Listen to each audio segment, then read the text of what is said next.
get close? You wanna hold it? We can hold hands. I might need the support. I'm gonna keep that in the intro and no one can stop me. Except Jordan. Jordan has access to editing. Jordan has full rights, right? She's judge, jury, and executioner for the. Maybe. She thinks I got married. Do you Oh, know this? I did. I watched the video of you interviewing her. And you had a surprise wedding? Yeah, apparently A secret wedding that no one knows about? Yeah, actually. Congratulations. Super secret. Congratulations. Oh, thank you. My dog was the witness. Oh, that's lovely. Did you do the paw print for the signature? Nose then? print. Nose print. That's even better. She loves her dad more than me. Anyways, welcome back to Barely Quilting. Hello. Today I am with Renee. If you want to introduce yourself. Sure. So I am Renee Den Beste. I am a pattern designer, and my brand the patterns are under My Beste Quilt Co. So I and Jenny have known each other since like high school, junior high, I think. It may even go back to junior high. And so we've been friends, and as she owned the quilt store, and she's like, you need to write patterns. And I went, with anything Jenny says, you're like, okay, I'll do it. Yeah, same for me. She sends my paychecks. Yeah.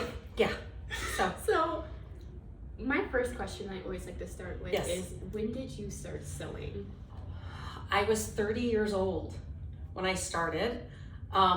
Because of Jenny. So she had a quilt store at the time, and I would go in and I fell in love, and I just would be in awe of all that. And I'm like, I can't do it. And she's like, yes, you can. I'm like, I can't do it. Didn't think I could, because it just seems so complex and hard, and it's not. So she, for Christmas one time, just said, I'm buying you supplies, and bought me a kit, and I'm going to teach you to sew. So that's how I got started.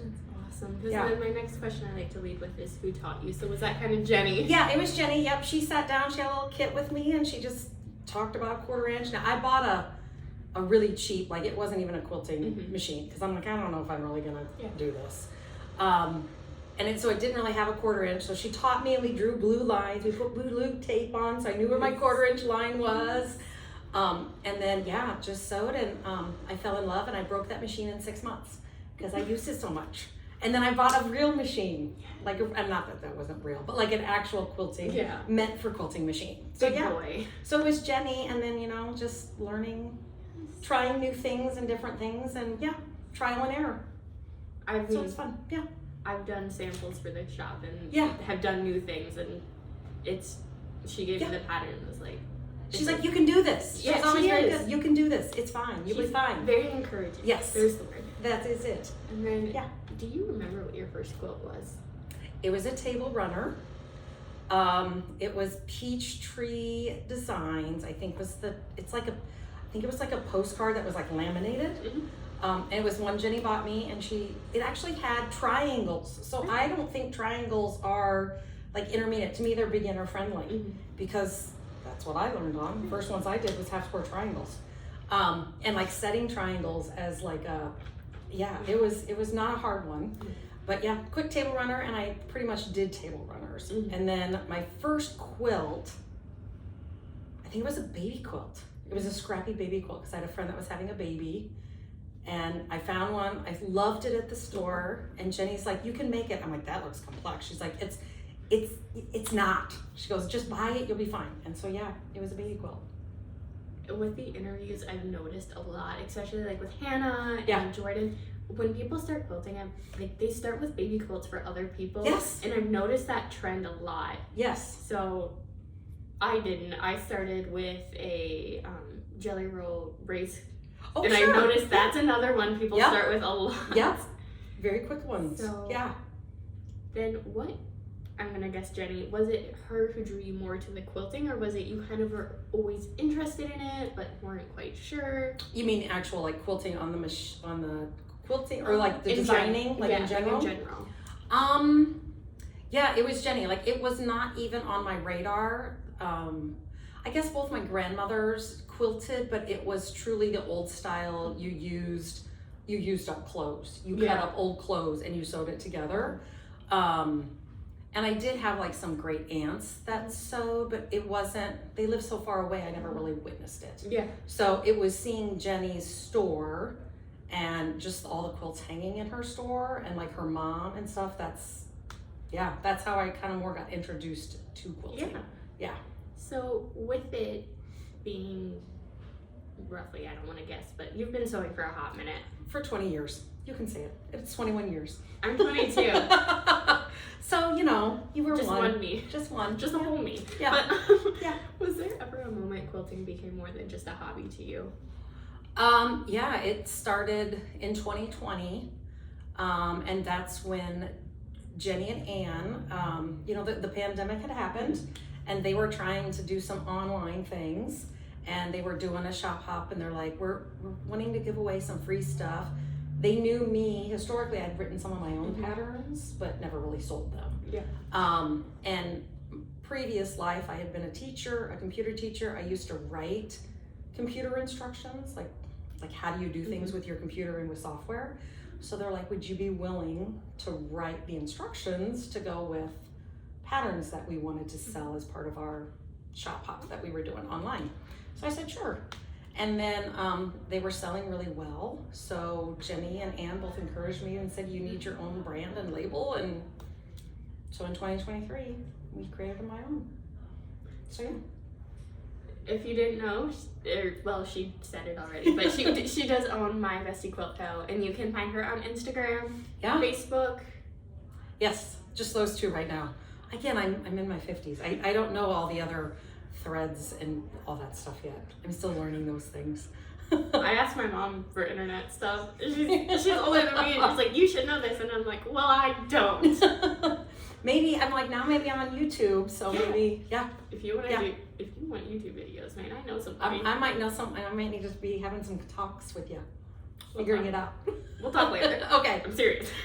Works for me. So, what is honestly like one of your favorite projects you've done? And you can like talk about like a favorite pattern you've written or something you've made. Oh my, that one is going to be hard. This one is something always people It's struggle. always hard. So I think the ones that I have enjoyed the most, I have a series of ones that are seasonal, and it's called like Pumpkin Spice and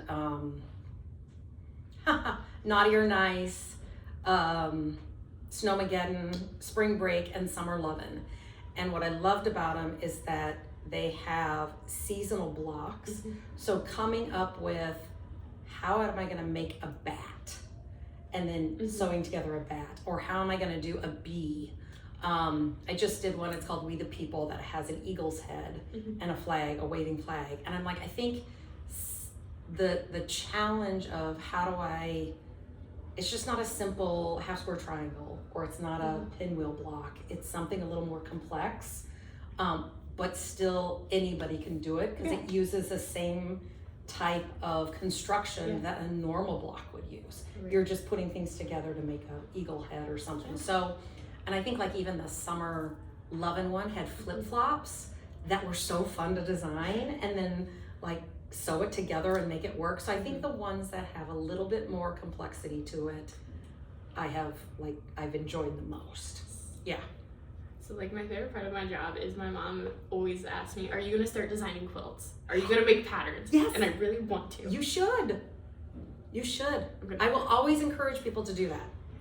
Always, yeah. And even if you find a pattern you like, there is nothing to say as myself as a designer, you know, we're going to want you to obviously buy my patterns, but if you take that pattern and make it your own and do something a little different, maybe you're going to put it together differently. I love seeing that. Exactly. I love, I don't feel you have to do it exactly the way I do it. This is I don't know if it's Hannah or someone that says like, it's a jumping off point, or there's, you know, it's an idea that you can make your own. Exactly. Yeah. As an improv comedian, yeah, that is like one of my favorite things to do is when people take something and they make it their own. Yeah, exactly. Yeah. So this one is gonna lead into a couple different questions because it's one of my favorites too. Okay. If you could only choose one fabric to use for the rest of your life, what would it be? Like first one, like material, so like canvas, cotton. Yeah. All right. I pretty much only sew with cotton. So, and I consider batik cotton too because it is cotton. So yeah, just cotton. I don't like that kind. I refuse. But then my next question is going to be jelly roll, layer cake. You can only use one for the rest of your life. Jelly roll. Jelly roll, 2.5-inch square rolls, squares. Yep, 2.5-inch strips. I And know. there's just ways you could work with it. I work for a quilt shop. I should know this. Yeah, we got to be careful because what Jelly Roll is, it's a branded. It's branded. Yeah, But like it's a trademark. I don't know if it's a trademark branded. I'm not I sure. think it's Moda who owns the brand. Yep. But Yep. I just like 2.5-inch strips. Yeah. people like always. I always say Jelly Roll because it's like that's what people know them as, no Yeah. matter what brand. That's what I think. That's what they were first called. Like that was the first time. Moda was the one that came up with the idea of them. So that's what everybody kind of grabbed. Like Kleenex. Yeah, I was gonna say it's Right. like one of those things. It's Yeah. like we all know what I'm talking about. Exactly. Except me, I don't know what I'm talking about. I'm just here. So then, I'm gonna change this one a little bit. When you started your company, Yeah. for Written Patterns, besides Jenny, what actually what made you want to do it? Besides Jenny's out of the Jenny's out of the loop. Yeah. She's not factored in. No, she's somewhere without reception. Okay. It is the step-by-step part. It's that teacher in me, because I don't teach anymore. It's that teacher in me that loves to see people do something new and something that they haven't done that calls to me. Yes. I think it's the and it's fun to look at a pattern. Like now that I've designed, everywhere you go, like I just look at a brick building across, like that's a design. Like how can I work that into a pattern, right? So you just start seeing patterns wherever you go, and how do I construct that? But it's really writing the instructions and putting together graphics that make it easy and understand how to put it together. So That I gravitate to. there's only two things I remember from high school, and they're both from my art teacher. Oh. The first lesson was, is this art? And she would she took a stool and she would broke it down, and she's like, there was a blueprint, there was a pattern. Therefore, even though it's a physical item, it's still art. Yeah. That and buy the seasonal Oreos because they're the freshest. That's the two things I remember. That's the two things you remember from? I graduated 3.8, so There you share go. and Oreos. That's all you need. Those are the two big deal ones, huh? Yes. And then, so how many quilts in your life do you think you have made? And not just we'll go with you've made physically and patterns you've designed.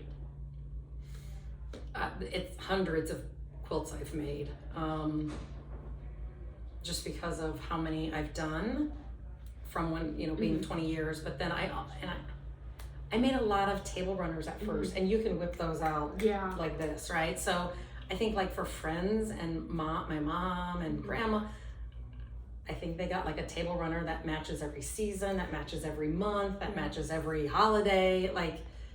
So I mean, if you factor that in versus big completed quilts, I know there's hundreds, and I don't have very many anymore because my favorite thing is to give them all away. And I will have people that will ask me to make some for them, and my answer is always no. Exactly. Because I don't make them to sell them. I make them to give them away. And that's how I feel with the donation quilts as well. Yeah. I don't make quilts for me anymore because I feel, especially with the show, they just pile up. And we've talked about this on the show before, but I rather do the donation quilts because I actually know they're going somewhere that matters. I know where they're going. So that's why I definitely like the donation quilts more than quilting for myself at this point. Because I've been asked, would you sell quilts? And I've sold them in the past, but I just always kind of felt meaningless doing it in a way. Yeah. Where it's, they're going to someone, but it felt like a job. Yeah. And I think it's great, those that can do that. If they love to make them and sell them, I think that's fabulous. And I don't think there's anything wrong with it. And I honor, and I applaud those that can do it. I can't do it. I don't find enjoyment that it's something I find more enjoyment that I'm making it for a special occasion and I'm going to gift it. If it's going to be loved is how I look at it. Right. So, math, I don't know. Okay. Oh, and then I think you asked, would you ask? How many patterns do you think you designed? So, that are actually published, because I've always got some that I've mocked up. I just haven't necessarily written them or made them yet. There are over 100 that I've actually published for sale. Some I've taken down because we're reworking it, we're redoing them. So the folded ones, the ones that are like the folded in half, you bind in a baggie. I think I have like 90 of those. I think I just put out the 90th one. So, but I still have probably 15 in the works. So yeah, I'm doing anywhere between 1 and 2 a month usually that I publish, that I release to the public. So yeah. Because if you are interested in her patterns other than our quilt shop, where can they find them? A lot of your local quilt stores. You know, it's each quilt store can kind of pick up. I am with distributors, so there's like main distributors that quilt stores buy from, but you can only get them in a quilt store. So one of the things that was very important to me when I started this business, because of Jenny being a quilt store owner and knowing other friends in the industry that are owners, is that I want to partner with quilt stores. So I'm not going to sell my patterns myself to the end consumer. So it's not like I have an Etsy shop or I have a website where you can go buy the patterns from me. You're only going to be able to get them in local quilt stores, because it's, to me, it's a partnership between me and a quilt store. Exactly. I want to keep them in business because I want them to keep selling fabric, because I want to buy the fabric, and all the tools and all the fun. So to me, I've structured it that it's a partnership with the quilt stores, and I'm not going to sell over top of them or away from them, basically. Yeah. I wanted to get into that, but I didn't know how to lead. You did such a great job leading me right there. She led me, guys. She knew where to go. But so with owning these, like, let me restart that. Yeah. With writing patterns and owning your own business, I'm kind of interested how you're going to answer this one. What tools or supplies do you think are a must-have for you? For me? For you. Well, an organizational part of yourself is very important. Oh, what do you mean? You can't just wake up that morning like, I need to film 3 videos. Yeah, yeah. So I'm a very analytical person, and being analytical, you can still be creative, but it's my analytical side, my more math side, my more structured side that comes out over my creativity side. Like, I can still create, but it's my brain goes to the math part of a design, not necessarily the look of a design. Does that make sense? Yeah, because I'm the complete opposite. Right? So what works for me is structure. I'm very, very particular about structure. So I have a lot of computer tools that help me stay organized. Otherwise, I'm in my 50s, people. My brain doesn't remember things anymore like I did when I was younger, so I have to write things down. Yeah. So there's, from a business perspective, it's a very structured. I have tools that I use to keep myself organized.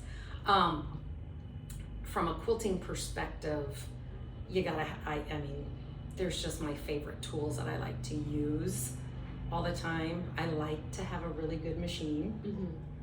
I'm not afraid to upgrade that regularly, or take care of it, get it serviced, get it, you spend a lot of money on it. Quilting is not a cheap hobby. No. And when you get something that has, an expense to it, how do you maintain it so you can keep using it? So we're back. My iPad died. Okay, back to what we were doing. But she has to remind me, because it's been a little bit to get her straight. Yeah, it was and my brain doesn't remember for like 10 minutes ago. My brain doesn't remember anything. I dropped out of college. So our last thing is going to kind of be, what is one of your funniest or most memorable quilting moments? And it can't be this interview because it's a disaster. Oh, my funniest quilting moment?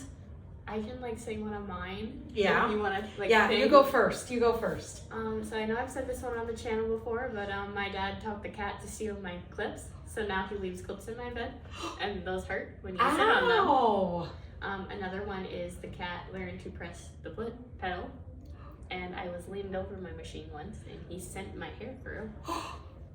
You quilted your hair into Hannah cleaned my hair out of my machine for me. Thanks, Hannah. Wow. Okay. Oh, I would say, so, okay, I'm going to go back into the dog, the animal thing, because I have dogs. And mine is, my oldest lab right now is Jade, who's she's like 9. But when she was a puppy, she would always go and I'd lay out on the floor as I'm putting it together, and she would lay on it. And I could not get her to move at all. And she would rearrange, and I would so many times sew my blocks together wrong because the way she'd laid it and twisted, like she's twisted. I had to use Jack, the seam ripper, so many times and I probably should have listened to Jade, because she probably made it lay out better, right? It probably was a better look if I had gone the way she was going with instead of my own way, but yeah. That reminds me, a couple days ago I caught my pit bull. I have a pit bull. Yeah. But she was in my fabric bucket with her head like an ostrich, Ooh. just digging. Oh my. And then she pulled her head up and just knocked everything out. I was like, hey Mom, yeah. Look what I did. Yeah. And when they were puppies, like with Jade. She just turned 1. Oh yeah. Like I would chase her because she would grab my fabric and run. Yes. And I'd have to chase her around the house trying to get my fabric back from her. Yeah. Roxanne is, yeah. She's also learned to press her foot yes, now. I've had that happen too. Laid right on it, and there it goes. Seriously. Yeah. But animals, they like to sew too. She's my best sewing tool. She holds There stuff. you go. Or like if I drop something, she picks it up and picks hands it to yeah. me. Yeah. She's like, oh Mom, you hit me in the head. Is it important? Well, they like to paw. Like mine will say, you've been sitting there too long. You need to come play. Mine yells at me when my blood sugar goes low. Oh, see? They know. They know us. Yeah. He said she's aggressive about it and just whacks Oh. me. She's like, fix it. She is the not gentle in her reminders. She's not a gentle parent. She's not a she aggressive. She's gonna slap you upside the head. Aggressive dog's not. She's not aggressive. She's like mean aggressive. She's just a very. She's like, take care of yourself. She's authoritative. You feed me, don't die. Yeah, that's it. Yeah. She's really after her own self-interest. For real though. And then I always like to end these interviews with people who like know me a little more or know what I do. You can ask me one question. One question. All right. I didn't get married. I was afraid that's what Jordan was going to ask me. So I watched the interview with Jordan, and I knew this question was coming. So I've been plotting. Oh, see, Jordan, somebody watches my work. So my question is, because I'm a pattern designer, what kind of patterns call to you? What do you gravitate towards? What, like, and you see a pattern that's one that you're going to pick up and say, I've got to make this. So that's definitely changed a lot with this show, because when I get that opportunity, I like to do trending patterns as well, to be like, hey, is this worth your time or is it a bad word? Right. Seriously. Yep. And I'm going to be honest. But, this one has a backstory. So okay. I really like... I like the non-simple answers. So my stage name for years was Goose, because when I worked at... My last name is always... So, talk to me, Goose. That's part of it. I made a Top Gun joke. I can't say on the YouTube channel without getting the video taken down. Yeah. I'll tell you off camera. Okay. But or I could believe it. Either or. You want to know my reaction? Into my So I'll just.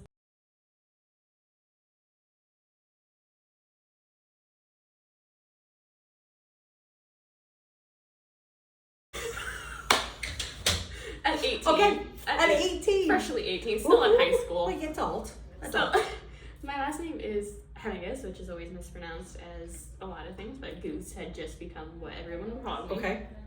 So, I love flying geese. Oh. So anything with flying geese I'll do in my own time, or I really, you should hire me, want to make a goose pattern where it's like an actual goose. Like an actual goose? Like an actual goose. Okay. And ideas are coming in. There's a children's character written about me that's a goose, actually, from someone I know, that my mom knows. I'll have to see if I can find a book. Okay. If not, are we gonna put the book like right here? Yeah. If not, Pride and Prejudice, because that's a good book. Okay. Read. All right.